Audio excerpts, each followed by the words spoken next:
Hey there guys, this is Slamzeron, aka YouTube's Tasuke, and welcome to the Tales of Xillia Final Thought video.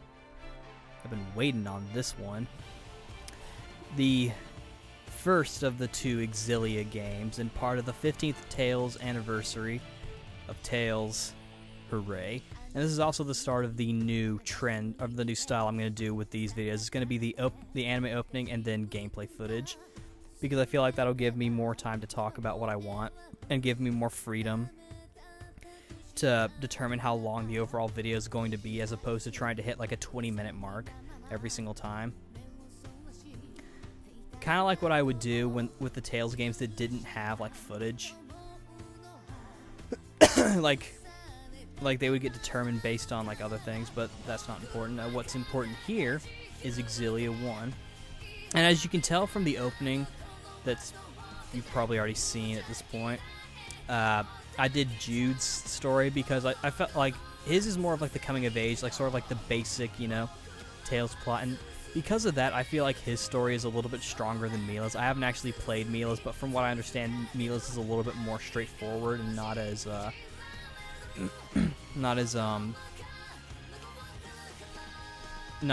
driven by like growth, not in the same way as Jude. You know, even though I chose a Jude story, I prefer to play as Mila.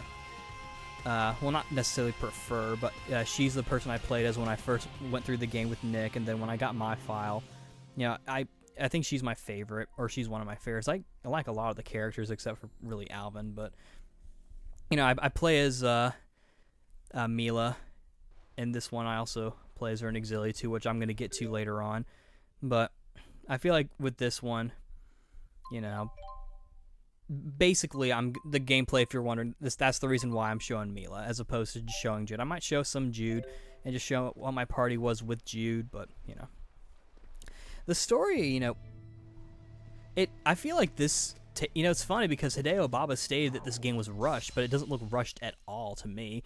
Like, I feel like it's polished very well, like what I'd come to expect from the Tales series. That's one of the things I have come from the Tales series. I feel like, or one of the things that I've really noticed about the Tales series is that it's really, really polished, both in gameplay and in story. I mean, I guess some could argue the story's kind of hit or miss, but I feel like the polish is also in the story, and because of that, I'm sort of feeling like Tales is getting stale, or at least I did at the time. That changed with Xillia 2, but again, this is Xillia 1. But yeah, I feel like even though this game, I feel like even though the Tales series was starting to get kind of stale for me, this game still had a lot of polish, and I really liked how they did the motion capture. It didn't feel like a Japanese kind of style of motion capture, sort of like a weird sort of theater play, sort of gently and kind of quirky motion capture, like in Graces. I feel like here the motion capture for what little they do is actually very realistic, and it doesn't really seem very Japanese to me, or I don't know. That's probably not necessarily accurate, but basically it seems more realistic, and it's not as and it's not trying to flow too well. It's like realistic acting. The characters I all found interesting. They've all got their little things about them. You know, Jude, like I said, I feel like Jude's story is a little bit more interesting from what I know about the differences between the two. I don't know if I plan on playing Mila's story at any point. I've had this game beaten for a while, but, you know. Mila, I find the dynamic between Mila and Jude kind of interesting, because Jude is sort of like the one who kind of questions everything, while Mila kind of keeps him in line and try to keep him being more decisive. But, yeah, it's kind of funny how, like, you know, at first it's almost like a parenting kind of thing, but then later on it becomes more of like just a respect and friendship and kind of love sort of thing. That's the way I see it for this one. And Jude, he's interesting because he's continuing the slight trend of being a Tales character that doesn't use a sword and he punches things, but he's also kind of smart too. Like he's a medical student, so he's got some smarts to him, and because of that he's able to kind of figure out some strategy. And I think that's actually kind of cool, because we have we finally have a protagonist that's not dumb, but has like some like smarts to him. in my opinion. And I think because of that, it was kind of more interesting to sort of watch him do his stuff. I mean, I imagine that, you know, much like the Leon side story in the Destiny Director's Cut remake, or the Destiny Remake Director's Cut, the perspective isn't really going to be that different when both sides of with both Jude and Mila at the party at the same time. It's more about what goes on when they're not there, or what's different from when they are both there, that really matters. But I really liked seeing Jude and how he would handle things and whatnot. And Leia, I liked her relationship with Jude because, you know, with they were kind of like the best friends, or like the sisters. Like, they had an interesting relationship. Like, you kind of got to see Jude sort of open up a little bit more in Leia. I thought that was kind of funny.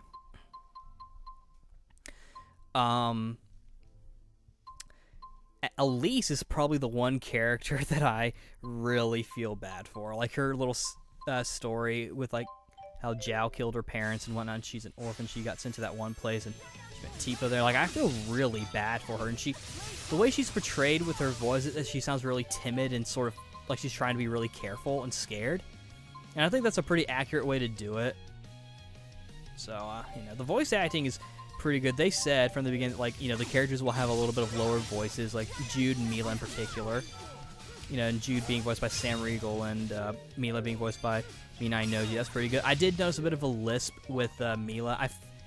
With what I've played of Xillia 2, though, I feel like, and I'll mention that on there as well, I feel like the point behind that may have been to make her sound a little nerdy, I think. I doubt it. I'm not, well, I don't know. Like, it's really sort of hard to tell. And I think, and some people might have speculated that might have been the audio quality of the recording studio, which I think is also possible. Yet at the same time, I think for Xillia 2, they generally did the same thing. But, you know, Alvin, like I said, I didn't really, and the main reason why I don't like him is just because, like, you know, and I kind of, Nick and I both kind of shot ourselves in the foot, or spoiled ourselves a little bit with the art book, because, like, his delivery, his quote line in the art book is like, "What? You're gonna trust me after I betray you?" And I'm like, okay, so he's gonna betray the group, and he leaves the group so many times.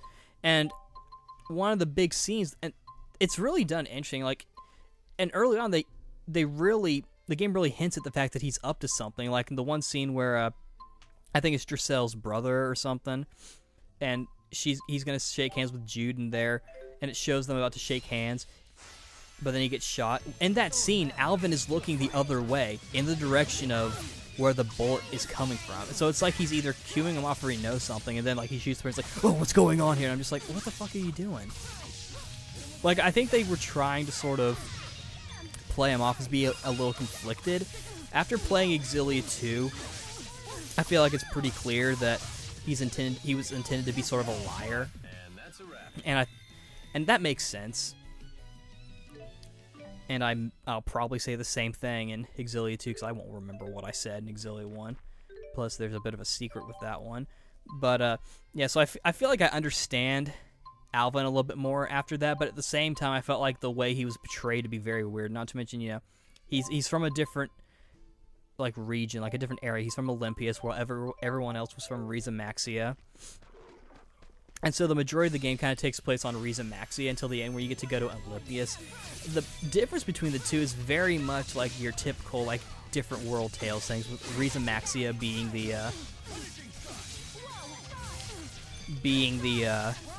the place that's not as developed. It's more like a fantasy world, whereas Olympias is more of like a futuristic kind of world. And that's why Alvin has his gun. It's because it came from Olympias. And there's a skit about it where he kind of he kind of does like a little roundabout thing and kind of tries to confuse Jude. But the skits in general I actually really enjoyed. And this game does the typical Tales thing where like you're set up with an enemy goal and then a new one comes in. Of course, they show you Gaius in the Chimeriad pretty early on, and so you know something is up. And I feel like at this point the Tales series kind of knows that it's more like you're trying to take care of like one enemy before you take on another, or you're not really sure. It's more about playing with the you're not really sure thing. That's the way I see it, at least. But, and like with Noctigal, you know, and Rowan used to work for him, and Rowan I think is pretty cool. Like, what I like about Rowan is that he's both a mentor and a friend. I like the way he's sort of portrayed, because, you know, with him being like, what, 60 years old, and technically the oldest Tales character, like the physically oldest Tales character, you know, it's interesting because, like, one scene in particular is where, like, when you're in Jandu and Rowan is all, he's thinking, but he's also stroking his beard. He's like, it relaxes me. And, you know, honestly, I don't think that's a reason why he would stroke your beard, but like, here, give it a feel. And, or I don't think that's a really good Rowan, but it's like, here, give it a yeah, his voice is a little bit higher, and it makes Elise get upset because it reminds her of her dad. And it's funny, she's all like, you know, if you'd like, we can go look for more clues about your family or something. It's like, you know, that's, you know, he's being more of a friend at that point. And I find that I really like that dynamic of like how he's both a mentor and a friend. And I feel like he's more of a friend than a mentor, if you ask me, because you would think with an older character, he'd have to sort of babysit everyone, but that's not the case. The only time I feel like he has to, there are occasional ones where he has to kind of step in, like the teach me about Bazongas thing, which in the Japanese version it's teach me volleyball. Which I feel like teaching him about Bazonga, because even the whole volleyball and boobs thing, that's international, at least both international to Japan and North America, but just volleyball on its own doesn't really make much sense, I think, in a contextual sort of way. So Bazongas makes sense because of boobies, you know. And so I feel like they did that well. I feel like there's some slight punching up, but I feel like I didn't notice it too much. I only mentioned that just because, you know, thinking about, you know, volleyball, Bazongas. You know, I've never actually heard anyone say Bazongas. But it's done in a good way. The translation is pretty good. There are some inconsistencies with the art names. Like, for example, Lightspear, Alvin has it, but they call it Tornado Drive. I speculate that they might have done that to make it seem like he's got a different move, and to kind of give him, like, sort of like a different flair to it. Because either that or it was just like a typo. Or, like, they had already recorded Tornado Drive and they didn't want to change it. Because Ivar, he uses Lightspear. But, you know. It's a thing. The arts in general, I think, are fine. I like how Mila plays, how, like, she's got her spells, but, like, if you just tap it, it does, like, a melee attack version of, like, with Fireball, she makes Flare Bomb, or with Lightning, she does, like, a little, like, Death Knell-like thing. I generally use her melee arts, and I also sometimes use her summon spirits, or her spirits, like with her being Maxwell, so she has the power of the 4, you know, or Efreet and whatnot. And then of course the Celsius shows up, and I think that, and of course you see the real Maxwell, and I think it's kind of cool how the summon spirits are kind of put in a different sort of perspective, as like they're shown, like they're put in sort of like the spirit of whatever it is they do, as opposed to just guardians, like in Symphonia and Eternia and whatnot, and Fantasia, that people just grab it. It's more like they're actually part of something, and the whole human and spirits thing, kind of them coexisting. It shows like a bit of it kind of goes along with the racism motif and sort of the equality motif, and that's very true. It's shown pretty well as a good parallel for Jude and Mila and Gaius and Muse. But anyway, with I think I kind of went on a giant tangent. But this one's going to be a little scatterbrained because I don't remember too much about it. But anyway, with this, with Noctigal, like, he gets defeated and, he's about to turn a new leaf, but then Geis kills him. And the same thing kind of happens with Geis at the end. Like, they defeat him.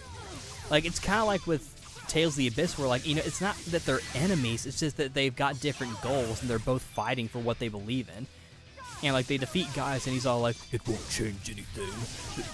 You can't do this, you dumbass. And dude's like, I can do this. And, of course, at the end, Mila becomes the new Maxwell, and so she has to kind of go. But, it's a interesting, the game. It's really a decent game, and I know for a lot of people, this was their first Tales game, and for a lot of people, this is their favorite. This and Xillia 2. And I feel like this one, of course, with it being the 15th anniversary, they definitely try to push the boundaries. I mean, and I definitely feel like that this one's a very good, starting point. Like, the difficulty isn't even that hard. Like, it's kind of funny. Like, it started to get a little hard, but I didn't have my skills equipped. I'm like, oh, and I looked and it's like, oh, I don't have my skills equipped. And the little orb system that they do for, like, leveling up and, like, stats and whatnot, I think that's kind of cool because it gives you more control over your characters. And they made the characters a little more diverse in this one. Like, with Alvin, it seems like he can charge his gun. With Rowan, he can kind of do a little extra combo with his arts. With Elise, she's got, like, a Tipo thing. Mila's got the whole thing of, like, doing both, like, melee. I know they're spells, but the matter of the fact is, like, it's a melee version of that spell. And I feel like that's a gameplay representation of Mila's power as the Spirit Maxwell. Like, she's got the power to manipulate, elements and do what she wants with them. She's not confined to just, like, certain spells. Like, oh, I can only shoot a fireball. I can't turn it into, like, a little tiny bomb that I just kind of flick at people. But yeah. And I really like the inclusion of the Japanese theme song. This was the first Tales game to finally do it. And they announced it pretty early on. I was really happy because I like that, honestly. I mean, we had gotten it earlier before with Vesperia, but it was just an alternative to the English theme song. And with Graces, we got the English theme song, but I mean, that was just because they had access to it. I mean, with this one, we got the Japanese theme song, and that started a trend with just getting the Japanese theme songs. And to me, that makes the Tales series more enjoyable because I like those Japanese theme songs. And the collector's edition, that was nice. I still have that Mila figure all fixed up and whatnot. It's really definitely a decent game. I know a lot of people, this was their first, and I think it's a good choice and definitely a really good one. So, yeah, that's really all I can think of to say. It was definitely, I don't remember too much, and sorry that this one was kind of scatterbrained, but I'll go ahead and say the Xillia 2 one will be better.